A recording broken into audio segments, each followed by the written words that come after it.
This here's the old people's home.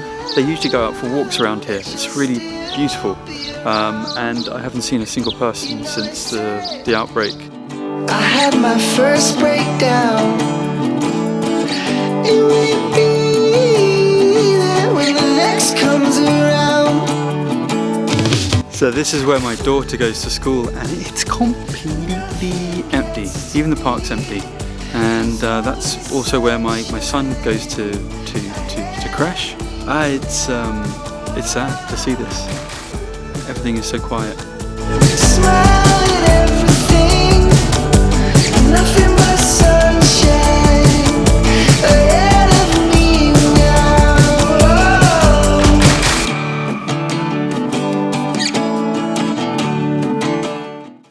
I love this place. I always come here. You know, it's especially good on a bright summer's day. Well, okay, it's spring, right? But it's an amazing place to sit down. So I actually come here quite often. It's one of my favourite places, and it's a really, really, really beautiful place. It's a really lovely place to come and just take in the view. You can see the whole of Wädenswil from down here. Wädenswil's the town I live in. So yeah. This week I'm not working in Zurich, and the reason being is there's just very little point in me going to Zurich and working there. The city's completely shut down. It's only really key essential workers that are going into Zurich right now, and that's people like pharmacists, healthcare workers, the people that work in the supermarkets, IT people that need to kind of look after the IT infrastructure of the companies they work for. So there just doesn't seem much point in me going into town, and I don't really want to be honest with you. I'm quite happy being at home. Being someone who comes from the investment industry, it's fascinating because for me, the way that the virus has suddenly accelerated is a kind of a very dark way of illustrating the power of compounding. So in the investment industry, we always talk about why compound returns are so powerful and how they are the most powerful driver of returns over the long run. Unfortunately, it's also the same case with viruses. Viruses compound. The average person who catches the coronavirus, COVID-9 strain of the coronavirus, catches it, then the statistics are that they will infect 2.5 people during the course of having that disease. And those 2.5 people will go on to infect another 2.5 people, and so on. And so in a very short period of time, the number of people that are infected suddenly accelerate. The growth, in other words, is exponential. So you will see cases of the virus rumbling at very low levels in a country, and people will be complacent and people will be relaxed and they'll be going out, eating in restaurants, socializing, being close to each other, not exercising, social distancing, and then suddenly it just explodes. And that's the problem. It's kind of what happens in compound returns. Returns remain low over a long period and suddenly they explode and you receive those compound returns. And so what we do in the investment industry is we always look at the exponential of that number. So if you look at the chart, like the number of deaths or the number of people who are infected by the coronavirus, the way to look at those charts is, rather than looking at the steep curve going up, is to actually take the logarithm, the log scale rather, of that of the infections or the death rates, and that gives you a real indication of whether or not things are slowing down, because what you're looking at is the growth rate. You're looking at whether or not the growth rate is slowing down. So if you look at the log of China, if you look at the logarithmic scale of China in terms of deaths and new infections, you'll see that it's gradually declining. And it's becoming almost flat, which indicates that they've managed to keep the disease under control.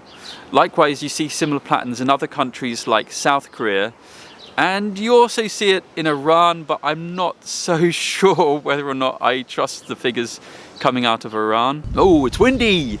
Of course, when it's windy, I can't film because it goes so sorry about that. But yeah, going back to what I was saying,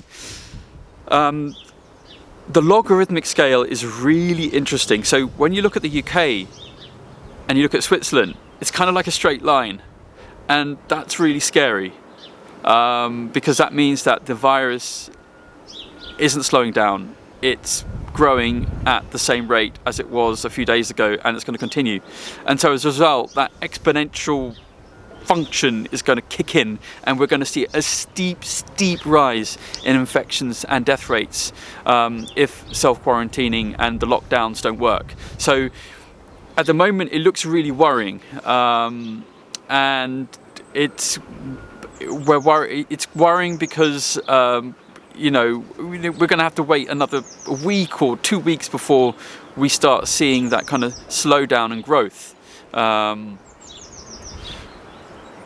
In Switzerland, I am quite worried because it's a small country. We only have 8 million people living in Switzerland. Switzerland has a smaller population than the population of London.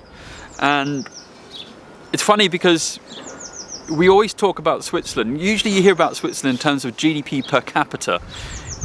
On a GDP per capita basis, Switzerland is really, really wealthy. It's got a GDP per capita of around about $80,000 US.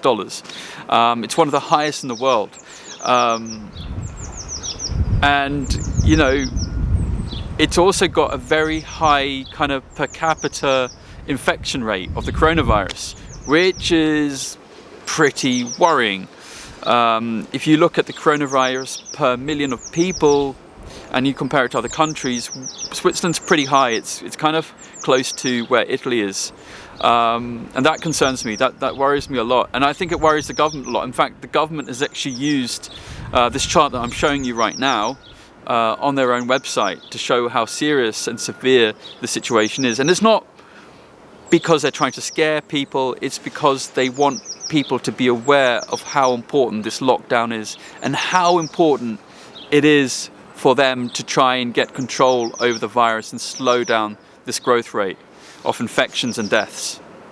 So anyway, yeah, that's my takeaway today. Compound interest has taught me personally about the importance of looking at growth and how to interpret growth. And the way, you know, what we want to try and do is slow down that growth rate in infections and deaths. And if we can do that, if we can achieve that during the lockdown, we will succeed in defeating the virus. Unfortunately, I don't know how long that's going to take, and that's what's scary, because the amount of economic damage that's being done is unknown right now. We have no statistics, we have no data. We don't know what's happening to businesses right now, but we can imagine it's pretty bad, and that's the reason why governments around the world are taking unprecedented measures to protect small businesses and entrepreneurs and self-employed people. Well, they should be. Yeah, it's sad.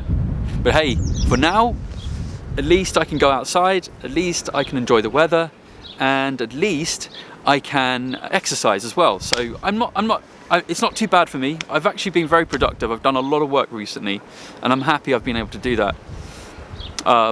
Anyway, as always, thank you very much for watching. Stay safe, keep healthy. All my love to your families, and please let me know how you're coping. Leave a comment in the section below. I'd love to hear from you. Take care. Bye.